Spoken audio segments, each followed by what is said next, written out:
जिले की हर खबर सबसे पहले आप तक पहुंचाने का वादा, बस यही है एक इरादा। आज ही लगाए अपना Padmesh digital setup box.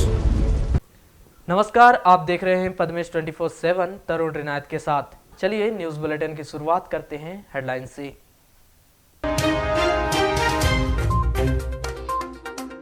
Lamta बास डिपो में अचेत अवस्था में मिला तेंदुआ, वन विभाग ने शुरू करवाई रेस्क्यू और इलाज की तैयारी। दुष्कर्म के आरोपी को वारासिवनी ने न्यायालय में सुनाई 10 वर्ष की सजा।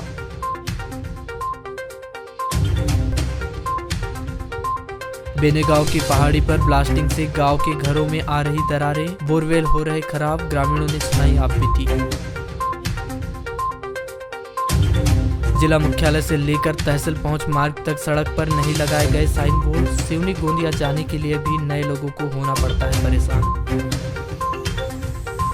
वारासिवनी के 60 ग्राम पंचायत के हजारों मजदूरों का 1 करोड़ से अधिक का भुगतान बाकी।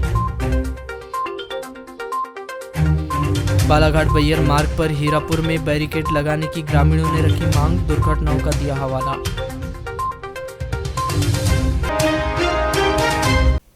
वारासिवनी न्यायालय के द्वितीय अपर सत्र न्यायालय के विद्वान न्यायाधीश मनोज कुमार तिवारी की अदालत ने दुष्कर्म के आरोपी कमलेश नगपुरे को दुष्कर्म के मामले में 10 वर्ष का सश्रम कारावास और 5,000 रुपए अर्थदंड से दंडित किया है।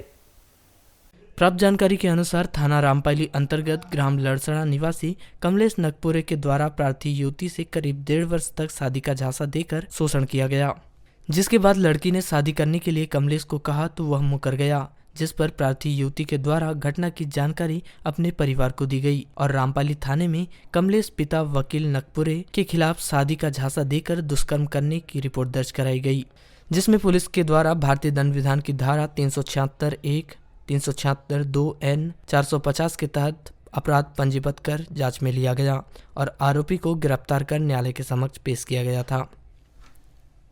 का पीड़िता के साथ अवैध संबंध बनाया, उसने शादी का प्रलोभन देखा, लड़का लगातार 1-1.5 साल तक उसका संबंध बनाया।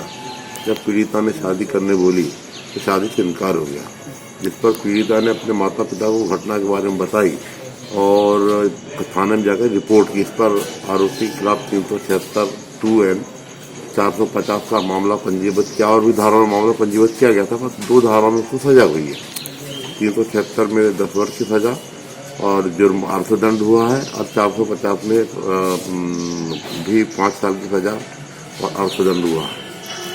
इस प्रकार से अंत में दोनों के बीच आपसी राजीनामा भी हो गया था और दोनों ने आपस में शादी करने के आधार पर एक राजीनामा पेश किया, पर चूंकि 376 में राजीनामे का प्रावधान नहीं है, इसलिए राजीनामा आवेदन खारिज कर दिया गया और डीएनए रिपोर्ट के आधार पर जो डीएनए रिपोर्ट आई थी उस आधार पर माननीय न्यायालय ने दोषी पाते हुए आरोपी को दंडित किया। यह मामला बैयर तहसील के अंतर्गत आने वाली ग्राम पंचायत छुईटोला सुपखार का है, जहां वन अधिकार अधिनियम 2006 के तहत शासन के द्वारा कुछ लोगों को आवासीय पट्टा प्रदान किए जाने का वादा किया गया था, जबकि अन्य ग्रामीणों को पट्टे तक प्रदान नहीं किए गए हैं। जहां के ग्रामीणों ने कलेक्टर कार्यालय में ज्ञापन सौंपते हुए आवासीय पट्टा प्रदान किए जाने की मांग की है। आपको बता दें कि शासन के द्वारा सभी आदिवासियों को भूमि अधिकार अधिनियम के तहत पट्टे दिए जाने का वादा तो जरूर किया गया है, लेकिन आज भी ऐसे दर्जनों गांव के दर्जनों लोग हैं जिनके पास पट्टे तक नहीं हैं। शासन उनसे 50 साल पहले के दस्तावेज लाने को कहती है। अधिकांश आदिवासी पढ़े लिखे नहीं हैं। जानकारी के अभाव में उनके द्वारा दस्तावेज जमा कर दिए गए हैं या फिर दस्तावेज नहीं है, जिस कारण उन्हें पट्टा नहीं दिया जा रहा है। प्राइवेट इसलिए आए हैं कि जो शेष पट्टा है वो पट्टा बन कर मिल जाए। पट्टा नहीं मिला है जी, क्या दिक्कत आ रही है? दिक्कत ये है सर कि मतलब कहीं बढ़ना जा रहा है, फाइल वापस हो रही है। फाइल वापस आने के बाद सर यहीं पे बालाघाट में, तो बालाघाट से सर मतलब कोई रिस्पॉन्स नहीं मिल रहा। कब किए थे आवेदन? 2020 में सर। कितने लोग हैं जिनको पट्टा नहीं मिला है? 17 लोग सर। कब से रह रहे हैं आप लोग वहाँ पे? सर कई पीढ़ियों से रह रहे हैं सर। क्या बोलते हैं अधिकारी लोग? अधिकारी यही बोलते हैं कि मतलब ये कमी हो पूरा रिकवर करके देते हैं, लेकिन वापस से नहीं हो रहा। पट्टा कभी नहीं मिलता? पहले था क्या तुम्हारे नाम पे पट्टा? पट्टा नहीं था सर, मतलब एक साथ आवेदन किए थे, कुछ लोगों का पट्टा वापस मतलब मिल गया है और कुछ लोगों का मिला नहीं। ऐसे कितने लोग हैं जिनका मिल चुका है, बाकी लोग का नहीं मिला? 25-30 लोगों को मिल गया सर। अभी क्या दिक्कत जा रही है, ऐसे पट्टा नहीं मिल रहा है आपको? तो पट्टा सर अभी तो कुछ वो रिस्पॉन्स नहीं दे रहे हैं। टंगी थाना क्षेत्र अंतर्गत आने वाले ग्राम भजियापार जलखड़ी में सिगड़ी ताप रही एक महिला की आग से झुलसने से मौत हो गई। मृतिका का नाम ग्राम जलखड़ी निवासी 60 वर्षीय देविकाबाई राउत बताया गया है, जिसका शव पोस्टमार्टम करवाकर अंतिम संस्कार के लिए शव उनके परिजनों के सुपुर्द कर दिया गया है। प्राप्त जानकारी के अनुसार रोजाना की तरह 20 जनवरी को भी देविकाबाई के परिजनों ने उनकी खटिया के नीचे सिगड़ी जलाकर रखी थी। जहां देविकाबाई सिगड़ी ताप रही थी, तभी खटिया में बिछे बिस्तर में सिगड़ी से अचानक आग लग गई, जिसमें देविकाबाई को भी अपनी चपेट में ले लिया और वह बुरी तरह से आग से झुलस गई। इस मामले की जानकारी लगते ही उनके परिजनों ने उन्हें उपचार के लिए कटंगी के सरकारी अस्पताल में भर्ती कराया था, जहां चिकित्सकों ने प्राथमिक उपचार के बाद उसे बेहतर उपचार के लिए जिला अस्पताल रेफर कर दिया था, जहां शनिवार को उपचार के दौरान देविकाबाई की मौत हो गई। तहसील किरनापुर से महज 5 किलोमीटर दूर ग्राम पंचायत बेनेगांव के लोग इन दिनों पहाड़ी पर रोजाना हो रही ब्लास्टिंग से काफी परेशान हैं। जहां गांव से लगी पहाड़ी में गिट्टी निकालने के लिए पहाड़ी पर 6 क्रेशर मशीन लगाई गई है। जहां पर खदानों में ब्लास्टिंग होती है तो पूरा गांव थर्रा उठता है। तेज धमाके के साथ रोजाना हो रही ब्लास्टिंग से मकानों में दरारें आने लगी है। वहीं घरों के ऊपर लगाई गई टीन सेट, चादर व कवेलू रोजाना टूटकर गिर रहे हैं, जिसके चलते ग्रामीणों को अपने मकान के साथ साथ अपनी जान की भी चिंता सताने लगी है। इसके अलावा पहाड़ तोड़ने के लिए अधिक पावर के विस्फोटक का उपयोग के कारण किसानों के बोरवेल धसक रहे हैं, जिससे फसलों में सिंचाई के लिए किसानों को परेशान होना पड़ रहा है। जहां ग्रामीणों के द्वारा उन्हें इस समस्या से निजात दिलाने की गुहार लगाई जा रही है। आपकी खेती सर मुश्किल से यहाँ पे आधा किलोमीटर से भी कम है सर। क्या हुआ बोर को आपके? बोर का प्रॉब्लम ये सर कि मेरी जो मोटर थी, तो वो जो मोटर है अपनी वो पत्थर के नीचे थी, तो जब ब्लास्टिंग होती थी उस समय पहले, तो उस समय ज़्यादा प्रॉब्लम क्रिएट नहीं हुई, पर बाद में जब ये लोग पावर ज़्यादा ब्लास्टिंग करने लगे तब उस समय ये बोर में प्रॉब्लम क्रिएट हुई और ये मोटर जो है टूट के गिर गई। अच्छा, तो क्या है कि आप लोगों को मतलब कितने एकड़ में खेती है आपकी? सर ये कम से कम 5 एकड़ में सर, और अन्य लोगों की भी खेती है जो जिनके बोर में प्रॉब्लम क्रिएट हुई है। कितने लोग बोर है ऐसे जहाँ पे? ऐसे 6-7 बोर है सर अभी यहाँ पे वर्तमान में। हाँ जी। ये खेती में आप कुआं में क्या मोटर डली है क्या? हाँ मोटर डली। बोर है? हाँ बोर। कैसा क्या हुआ? इसमें क्या है, पत्थर है 40 फीट को हमने बोर करवाया है। बोर कराने के बाद में क्या है, वो पत्थर का आवाज के कारण वो तड़क गया होगा। ब्लास्टिंग? हाँ ब्लास्टिंग के कारण। कितनी दूर है ब्लास्टिंग यहाँ से? यहाँ से पास में तो है। ऐसा क्या? हाँ आधा किलोमीटर? हाँ आधा किलोमीटर। तो उससे कुआं में पूरी मलमा आ गया? हाँ। तो मोटर हो गई, दब गई। हाँ। कितने फीट दब गई? 30-40 फीट? हाँ 10 फीट करीब। हाँ, तो अभी निकल नहीं पा रही? नहीं। आप रबी नहीं कर पा रहे? नहीं। आप एक ही बोर है पास में? हाँ एक ही है। ऐसे कितने किसान हैं जिनके ऐसे बोर मतलब इससे जो अभी तो 4 है। 4 किसान हैं जिनके ब्लास्टिंग की वजह से बोटर फंस गई है। हाँ। अच्छा, ये मकान जो दिख रहा है क्षतिग्रस्त कैसे क्या हो गया? ये ब्लास्ट हुआ ना, यहाँ ब्लास्ट होता है पहाड़ी पे। हाँ। उसके वजह से ये पूरा हिल जाता है समझ लो मकान। हाँ। तो क्रैकिंग आ गई मकान में? मकान में क्रैकिंग आ गई, सीट टूट गए। पहाड़ी कितने किलोमीटर आपके लगभग यहाँ से? यहाँ से 1 किलोमीटर। 1 किलोमीटर। हाँ। ये हमेशा कब से हो रहा है? ये जब से चालू है। किरनापुर एसडीएम निकिता मंडलोई ने बताया कि यह जानकारी आपके माध्यम से मिल रही है। इसकी हमें कोई जानकारी ग्रामीणों के द्वारा नहीं दी गई है, फिर भी हम इस मामले की जांच करवाएंगे। लांजी क्षेत्र के अंतर्गत आने वाले ग्राम पंचायत भुरसा डूंगरी के बोर्डी गांव के लोग जिला मुख्यालय पहुंचकर जिला प्रशासन को ज्ञापन सौंपकर ग्राम बोर्डी को अलग ग्राम पंचायत बनाए जाने की मांग की है। ग्रामीणों ने बताया कि उनके गांव से पंचायत की दूरी करीब 5 किलोमीटर है, जिसके कारण आने जाने में लोगों को बहुत परेशानी होती है। साथ ही उनके गांव का कोई विकास नहीं हो रहा है। इसकी मांग उनके द्वारा कई वर्षों से की जा रही है, लेकिन आज तक शासन प्रशासन की ओर से उनके ग्राम को अलग पंचायत का दर्जा नहीं दिया गया। ग्राम बोर्डी, उमरी टोला और लोहारा मिलाकर एक पंचायत होनी चाहिए। अलग ग्राम पंचायत होने से बहुत ज़्यादा लोगों को फायदा मिलेगा। यदि प्रशासन द्वारा मांग शुरू नहीं की जाती है तो मजबूरन उन्हें न्यायालय का दरवाजा खटखटाना पड़ेगा। आपत्ति इसलिए जांच करवा रहे हैं कि हमारे ग्राम पंचायत भूसा डोंगरी से हम तो हमको आने जाने में भी दिक्कत होती, दूर है। और 5-6 गांव मिलके एक पंचायत है। तो उसको हम चाहते हैं कि हमारा गांव अलग अलग दो भाग में बटे, 2 पंचायत हो।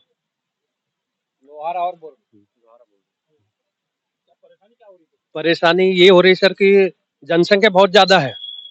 वोटर, हाँ, हमारे गांव की, और वोटर जहाँ पंचायत है उसके भी 1200 के ऊपर वोटर है उसके, और हमारे यहाँ भी 1200-1300 के ऊपर वोटर है हमारे यहाँ भी। हमारे पंचायत भूसा डूंगरी, हमारे गांव से 5 किलोमीटर। हम तो करीब 10 साल से मांग कर रहे हैं सर। मांग कर रहे थे तो उसका वो क्या वो ये नहीं हो रहा था परिसीमन, और कोई कहीं कहीं आपत्ति लग रहा था।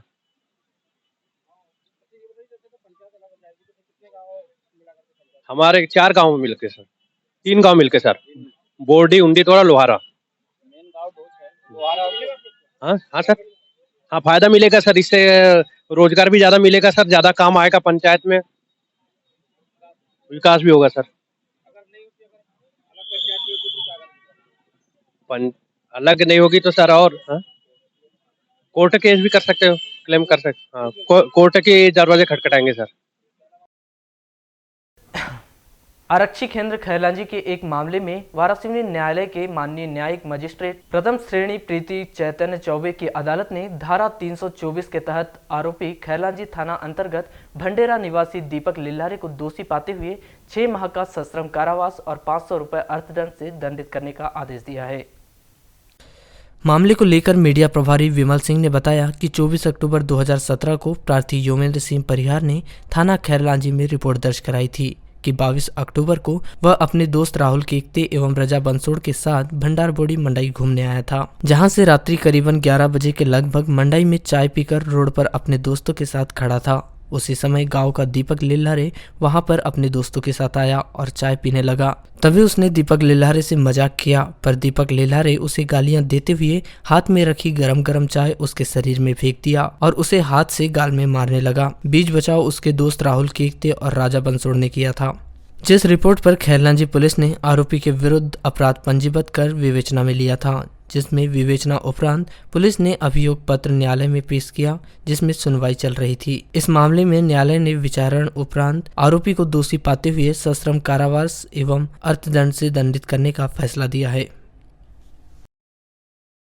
सड़क पर जब भी आप और हम चलते हैं तो हमारी मदद के लिए बोर्ड लगाए जाते हैं, जिससे हम अपने गंतव्य स्थान तक बिना किसी परेशानी के पहुंच सके।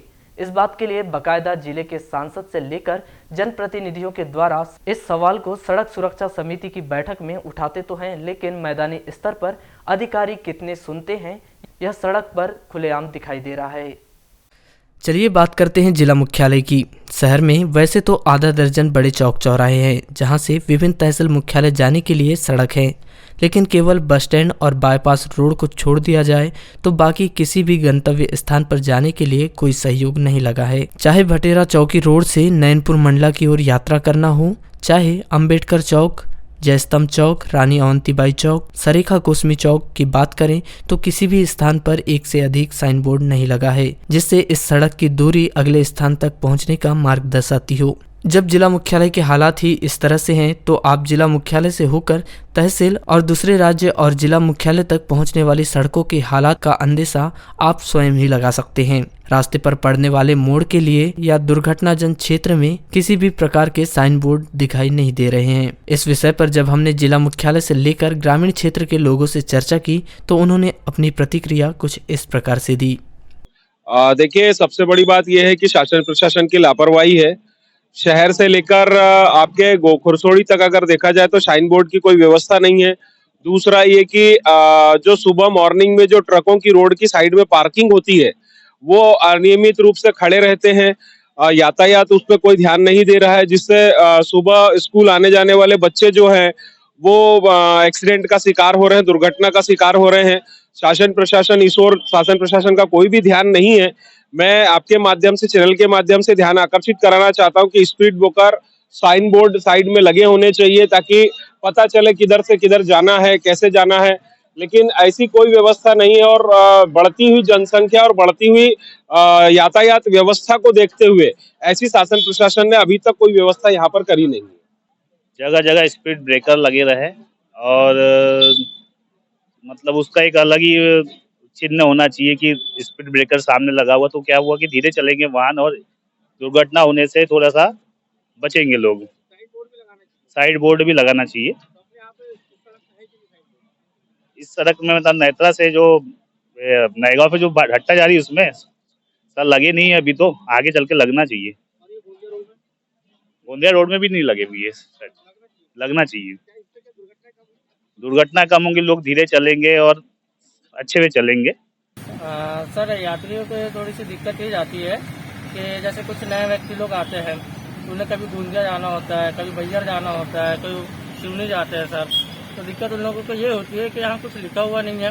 तो शासन से मेरी एक अपील है कि यहाँ पे कुछ ना कुछ दिशा निर्देश जारी करें और यहाँ पे बोर्ड वगैरह लगवाने का प्रयास करें। तो इससे परेशानी होती है लोगों को? सर यात्रियों को बहुत परेशानी होती है सर। आज ही मैं यहाँ खड़ा था तो एक भाई मिले मुझे बोले गोंदिया जाने का रास्ता किधर से है बोले। मैंने उन्हें बोला ठीक है भैया, यहाँ से आप पैसा दीजिए और ऑटो पे ऐसे निकल जाइए। मतलब लगाना चाहिए। बिल्कुल सर।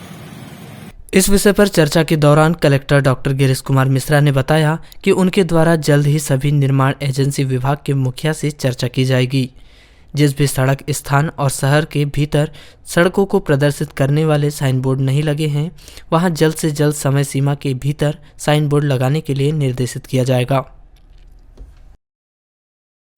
उत्तर उत्पादन वन मंडल बालाघाट के लामता औद्योगिक बासागर लामता में लगभग 4 बजे डिपो में कार्यरत सुरक्षा श्रमिकों के द्वारा अचेत हालत में तेंदुआ को देखकर अपने अधिकारियों को सूचना दी गई। औद्योगिक डिपो में पदस्थ वन रक्षक अहफज अली द्वारा उत्तर सामान्य वन परिक्षेत्र अधिकारी को सूचना दी गई। सूचना पाते ही उत्तर सामान्य वन परिक्षेत्र के सहायक परिक्षेत्र अधिकारी पड़वार अपनी टीम को लेकर बासागर पहुंचकर अचेत हालत में तेंदुआ देखने पर अपने वरिष्ठ अधिकारियों को सूचना दी। उनके द्वारा बताया गया कि कान्हा की रेस्क्यू टीम द्वारा अचेत तेंदुआ का इलाज किया जाएगा।